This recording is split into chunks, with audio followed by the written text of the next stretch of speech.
கரூரில் கூட்டம் நடைபெறும் இடத்திற்கு தாவேக தலைவர் விஜய் வந்தபோது அவரை பார்க்க பல்லாயிரக்கணக்கானோர் முண்டியடித்ததால் அசம்பாவிதம் ஏற்பட்டதாக சிகிச்சை பெற்று வருபவர்கள் தெரிவித்தனர். கூட்டத்திற்கு வந்திருந்த இளைஞர்கள் பலர் மது போதையில் இருந்ததாகவும் அவர்களை கட்டுப்படுத்தவே முடியவில்லை என்றும் அவர்கள் கூறுகிறார்கள். இது என்னன்னா, அந்த பசங்க அவுட் ஆஃப் கண்ட்ரோலுங்க. அதாவது எந்த விதமான இதுவுமே இல்லை. கூரையெல்லாம் பிச்சுக்கிட்டு மேலே ஏறுறாங்க. அதாவது தகர சீட்டு போட்டிருக்காங்க, அதை உடைச்சிட்டு அதுக்கு மேலே ஏறி நிற்கிறானுங்க. அப்புறம் அந்த லைட்டு ஒயரை பிடிச்சி தொங்குறானு, ஃபோக்கஸ் லைட்டு, அது ஒயரை பிடிச்சி தொங்குறானு. கரண்ட்டுலாம் ஆஃபே ஆக கிடையாது. இவனை ஒயரை பிடிச்சி தொங்கினா ஒயர் பிங்க தான் செய்யும். அப்போ கரண்ட் ஆஃப் ஆக தான் செய்யும். அந்த கண்டிஷன் மட்டும்தான். பவர் கட் ஆகும்போது தான் நான் கொஞ்சம் கிட்ட பார்த்தேன்.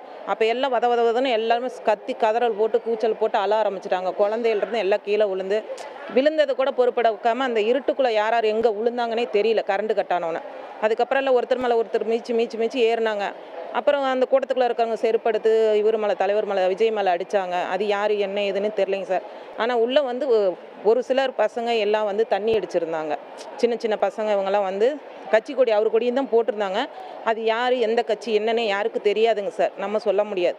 ஆனால் கம்பல்சரி அதில் தண்ணி அடிச்சுட்டு முக்கால்வாசி பசங்க இந்த மரத்து மேலே ஏறினது, இந்த ஈபியில் ஏறினது, இது எல்லாமே சரக்கு அடிச்சிருந்த பசங்க. உடனுக்குடன் செய்திகளை தெரிந்து கொள்ள சன் நியூஸ் பெல் ஐகானை கிளிக் பண்ணுங்க.